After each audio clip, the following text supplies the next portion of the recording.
کہ وہ فرشتے جو سب سے افضل ہیں، عرش کو اٹھانے والے ہیں، وہ فرشتے اللہ کے مومن بندوں کے لیے استغفار کر رہے ہیں، مومن بندوں کی استغفار کر رہے ہیں جی۔ وَيَسْتَغْفِرُونَ لِلَّذِينَ آمَنُوا، مومن بندوں کے لیے استغفار کر رہے ہیں۔ استغفار ایک ایسا عمل ہے جو اللہ کو اتنا پسند ہے کہ اللہ تعالیٰ نے مومنوں سے بھی کہا، نبیوں سے بھی کہا، نبی عبادی انی انا الغفور الرحیم۔ ایک تو اللہ نے فرشتوں کی ڈیوٹی لگائی کہ وہ مومنوں کی استغفار کریں، دوسرا اللہ نے فرشتوں کو حکم دیا کہ وہ استغفار، فرشتوں کو حکم کی استغفار کرو، نبیوں کو حکم دیا کہ میرے بندوں کو بتاؤ کہ میں بخشنے والا ہوں، میں بخشنے والا ہوں، میں معاف کرنے والا ہوں۔ اور حضرت نوح علیہ السلام کے ذریعے تو اللہ نے عجیب پیغام دیا، فرمایا کہ فَقُلْتُ اسْتَغْفِرُوا رَبَّكُمْ إِنَّهُ كَانَ غَفَّارًا، ان کو بتاؤ کہ میں بخشنے والا ہوں، استغفار اگر تم مجھ سے کرو، إِنَّهُ كَانَ غَفَّارًا، اللہ سے بخشش مانگو گے تو اللہ معاف کرنے والا ہے۔ تو نہ صرف تمہیں معاف کرے گا، تمہارے گناہ معاف کرے گا، اس کے ساتھ ساتھ اپنی رضا کا اظہار تم پر فرمائے گا۔ یُسْقِي السَّمَاءَ عَلَيْكُم مِّدْرَارًا، عمل استغفار سے موسلادھار بارشیں نازل فرمائے گا۔ وَيُمْدِدْكُم بِأَمْوَالٍ وَبَنِينَ، تمہارے استغفار کے عمل سے اتنا خوش ہوگا کہ تمہیں بیٹے عطا فرمائے گا، مال عطا فرمائے گا، اور کیا فرمائے گا؟ يُمْدِدْكُم بِأَمْوَالٍ وَبَنِينَ وَيَجْعَلْ لَكُمْ جَنَّاتٍ وَيَجْعَلْ لَكُمْ أَنْهَارًا، اللہ تمہیں باغات عطا فرمائے گا اور اللہ ان باغوں میں نہریں جاری فرما دے گا۔ یعنی صرف استغفار۔ حضرت حسن بصری کی خدمت میں ایک بندہ آیا، اس نے کہا حضور میری اولاد نہیں ہے، آپ نے فرمایا استغفار کیا ہے۔ اس نے پھر بندے سے کہا کہ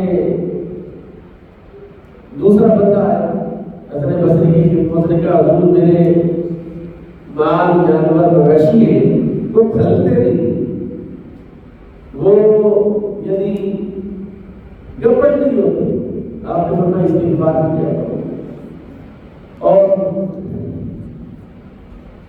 استغفار کیا تو ایک اور بندہ اس نے کہا حضور میرے کاروبار جو ہے نا میرا بڑا کمزور ہے، کاروبار میرا بڑا متاثر ہو گیا، کاروباری معاملات بڑے خراب، آپ نے فرمایا استغفار کیا کرو۔ ایک بندے نے کہا حضور میرے باغ ہے، میرے باغوں میں پھل نہیں لگتا، جو پھل لگتا ہے وہ جھڑ جاتا ہے، آپ نے فرمایا استغفار کیا کرو۔ تو وہاں لوگ بیٹھے تھے، نے کہا قبلہ بیماریاں مختلف ہیں اور آپ ایک ہی پوری سے سب کا علاج کر رہے ہیں۔ ایک کہتا اولاد نہیں، آپ استغفار کرو، ایک کہتا مال نہیں، آپ استغفار دو، ایک کہتا بارش نہیں ہو رہی، آپ استغفار کرو، ایک کہتا جناب میرے جانور جو ہے وہ بنتے نہیں ہیں، کپڑے نہیں ہوتے، میں استغفار کیا کرو۔ آپ نے فرمایا یہ کوئی میں نہیں دے رہا، اللہ دے رہا ہے قرآن میں۔ اب آنے قل تستغفروا ربکم انہ کان غفارا، ان کو بتا دو کہ تمہارا رب غفار ہے، تم استغفار کرو، جب تم استغفار کرو گے یرسل السماء علیکم مدرارا، تم پر موسلادھار بارش نازل فرمائے گا، ویمددکم باموال وبنین، اور تمہیں مال اور اولاد بھی عطا فرمائے گا، ویرسل السماء علیکم اور آسمان سے موسلادھار بارش ہو، یجعل لکم جنات، باغ دے گا، یجعل لکم انہارا، اس میں نہر جاری کر دے گا۔ تو یہ قرآن کا تقاضا ہے، قرآن کی تعلیم ہے کہ قرآن ہمیں اس بات کی خبر دے رہا ہے اور فرمایا کہ یہ جو اللہ کے فرشتے ہیں، حضرت علی کا رحمۃ اللہ تعالیٰ عنہ کہتے ہیں کہ ان الذین یحملون العرش، جو اللہ کا عرش اٹھانے والے فرشتے ہیں، اربعۃ ملائکۃ، یہ 4 فرشتے، لکل ملک اربعۃ وجوہ ہیں، ہر فرشتے کے 4 منہ ہیں، اور اقدام فی الصخرۃ التی تحت الارض صافعہ، ان کے جو پاؤں ہیں نا فرشتوں کے، یہ جو زمین کے نیچے چٹان ہے جس کے اوپر یہ زمین کھڑی ہے، اور وہاں پر ان کے پاؤں لگے ہوئے، 500 سال کی مسافت کا سفر ہے۔ حضرت ابو لہب سمجھ کرنی کہتے ہیں سورہ اعراف میں کہ ثم استوى علی العرش، یہ جو اللہ کا عرش اٹھانے والے، یہ اللہ کا عرش پر استوا فرمانا، کہتے ہیں یہ متشابہات میں سے ہے، لا یعلم تاویلھا الا اللہ، اس کی تعبیر کو، اس کے مطلب کو، اس کے معنی کو اللہ ہی جانتا ہے۔ اور حضرت یزید بن مروان سے پوچھا گیا اس کی تعبیر کے بارے میں، فرمایا ایمان لانا اس پر لازم ہے۔ اور ایک بندے نے حضرت مالک بن سے پوچھا کہ جناب اس کا معنی بیان کریں، قرآن کی آیت ہے، سمجھائے ہمیں قرآن کو سمجھنا چاہیے۔ حالانکہ اس کی نیت خراب تھی، قرآن کے اندر جو احکام ہے، اوامر ہے، نواہی ہے، ناسخ منسوخ ہے، تذکیر بآلاء اللہ ہے، تذکیر بأیام اللہ ہے، اور دنیا جہان کے علوم ہے، لیکن اسی پر فوکس کر رہا ہے کہ یہ بتا کہ اللہ تعالیٰ کا استوا کرنا کیا ہے، اور ما اراک الا ضالا، تو گمراہ ہے۔ آخری جو اپنے غلاموں سے نکال دو ہمارے مجلس کے لائق نہیں۔ نبی کائنات امام الانبیاء صلی اللہ علیہ وسلم فرماتے ہیں، حضرت ابی بن کعب کہتے ہیں میں رسول پاک کی خدمت میں آیا، میں نے کہا یا رسول اللہ،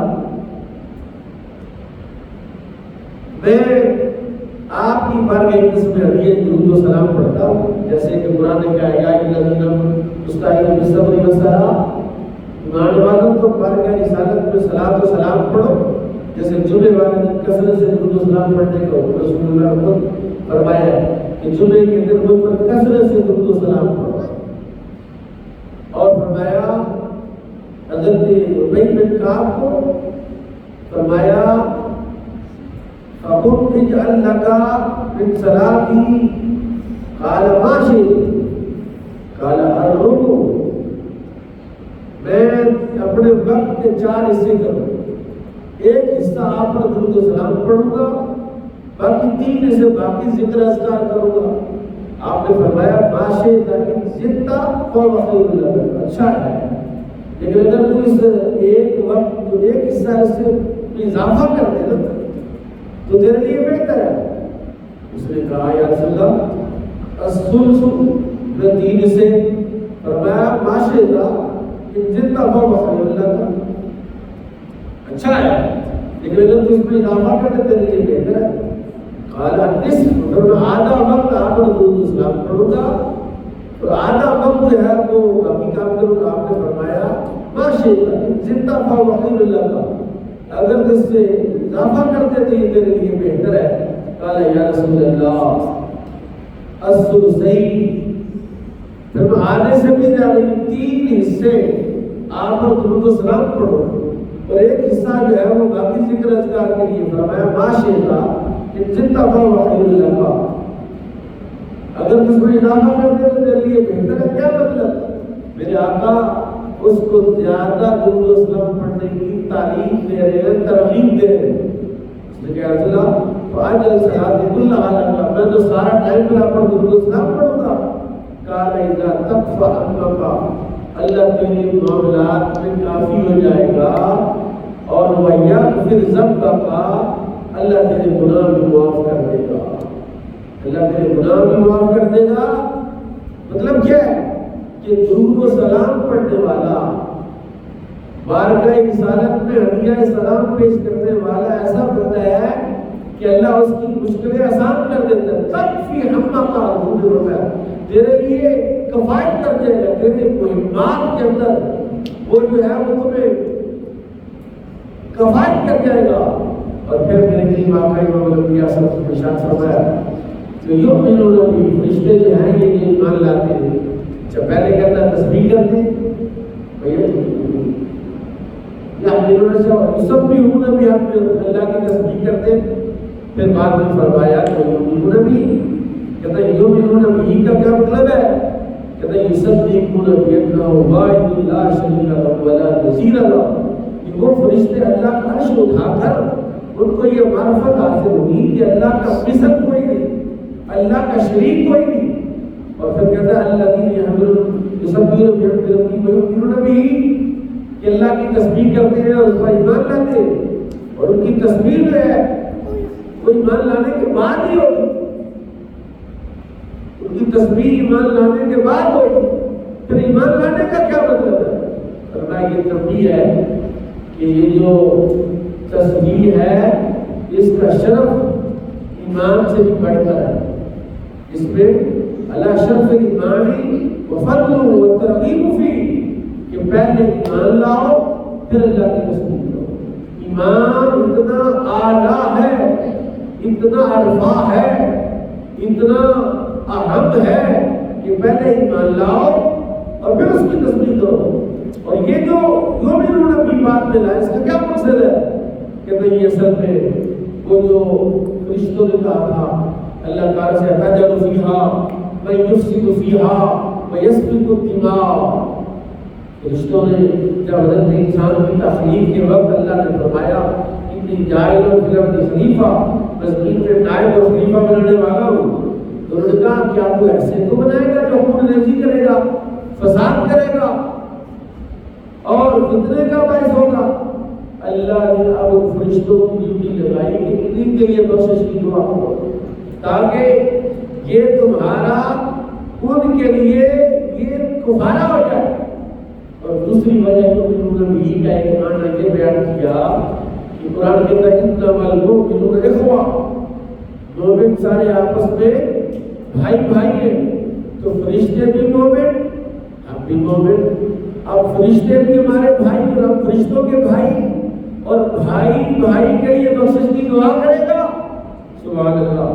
فرمایا یہ تعلیم میں امت بھی ہے کہ اگر فرشتے تمہارے لیے بخشش کی دعا کرتے تم آپس میں ایک دوسرے کے لیے بخشش کی دعا کیوں نہیں کرتے؟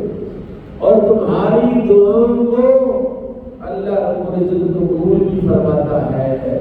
تمہاری دعاؤں کو اللہ قبول فرما کے بندوں کی بخشش کرتا ہے.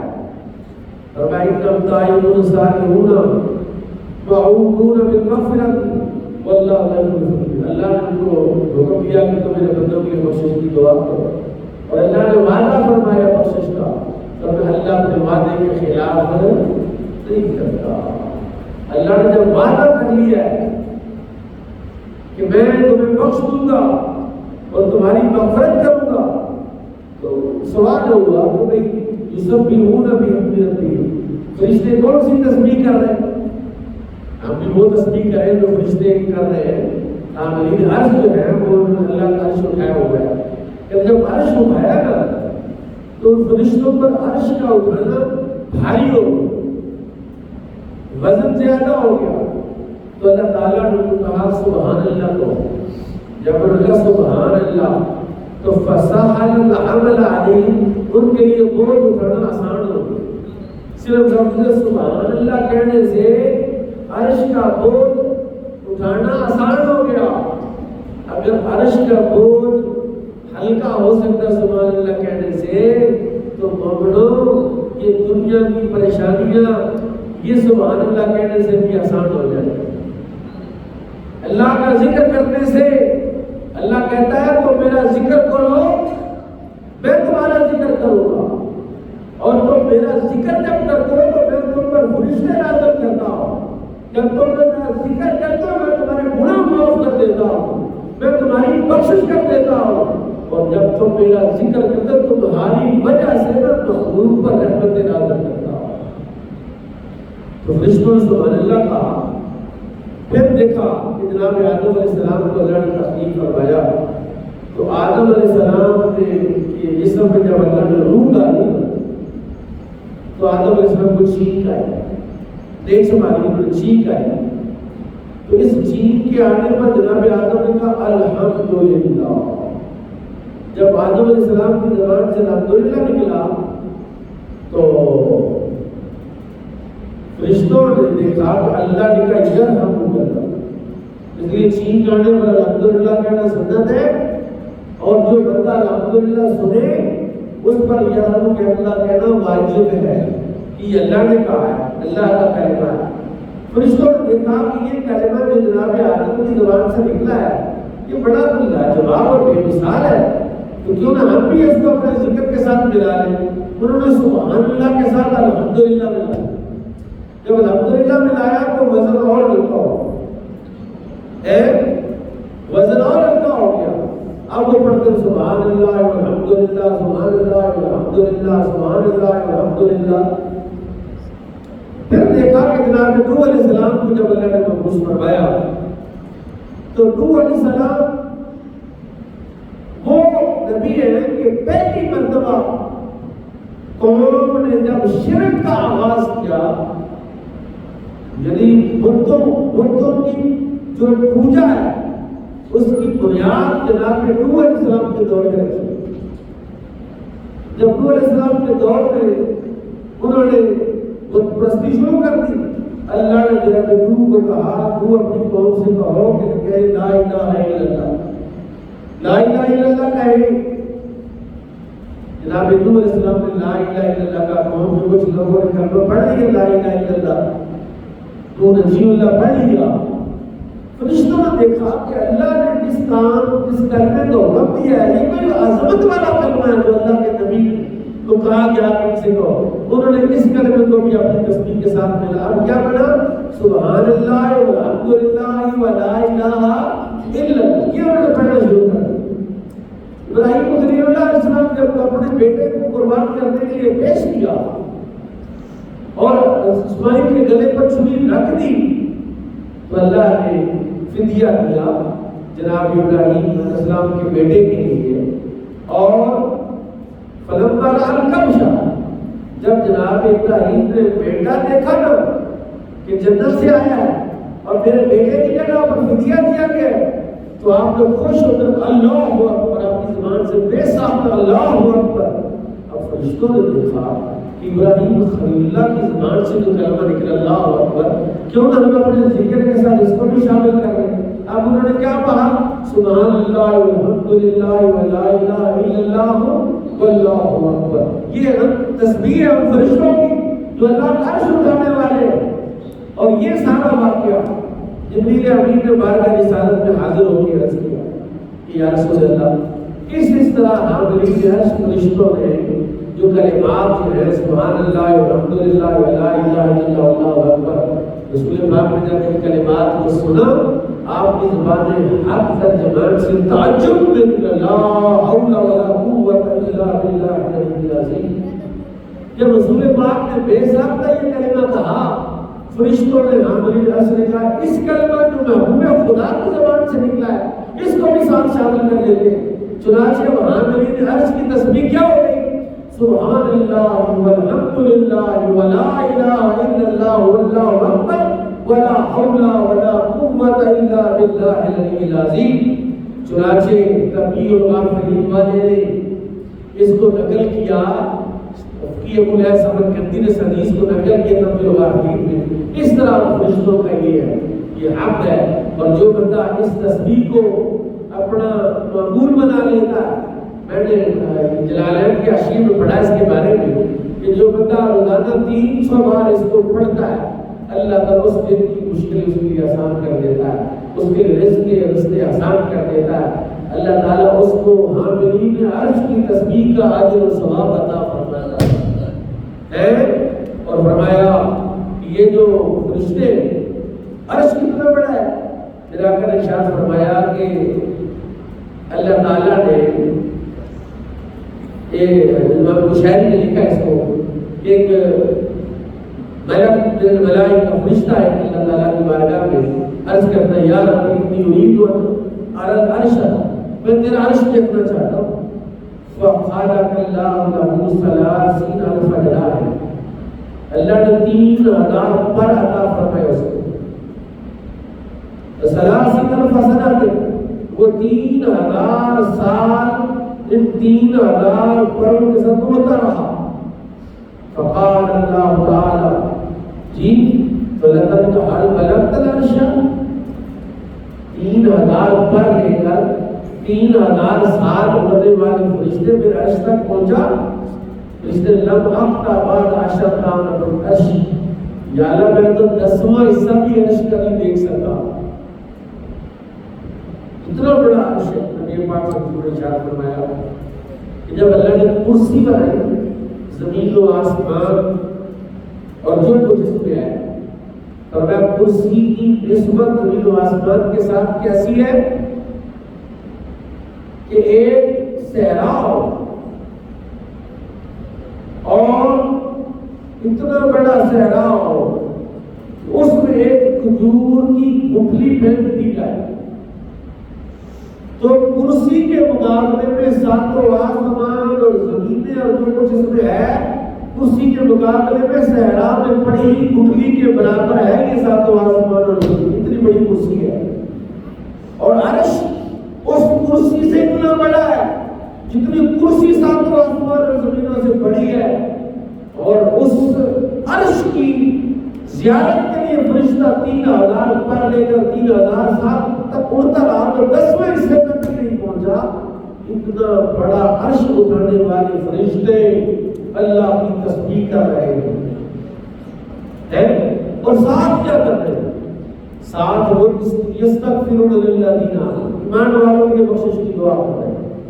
تو یہ اللہ پاک نے فرشتوں کے بارے میں تو نے قرآن میں کہا ہے کہ لا یعصون اللہ ما امرهم ویفعلون ما یؤمرون، کہ وہ اللہ کی نافرمانی نہیں کرتے، وہی کرتے جس کا اللہ انہیں حکم دیتا ہے. اس کا مطلب ہے تسبیح اور استغفار پر تو نے لگا رکھا ان کو. اور اگر تو نے ان کو استغفار مومنین کا حکم دیا ہے تو بخشنا تو تو نے مومنوں کو، تو ان کو مشقت میں ڈالنے کے بجائے ڈائریکٹلی بخش دے. ان کے لیے اتنی مشقت کیوں رکھی ہے کہ وہ ہمارے استغفار کی دعا کرے. اللہ فرماتا ہے میں نے اس کو اس لیے رکھا ہے کہ تمہیں پتہ چل جائے کہ استغفار کتنا بڑا عمل ہے.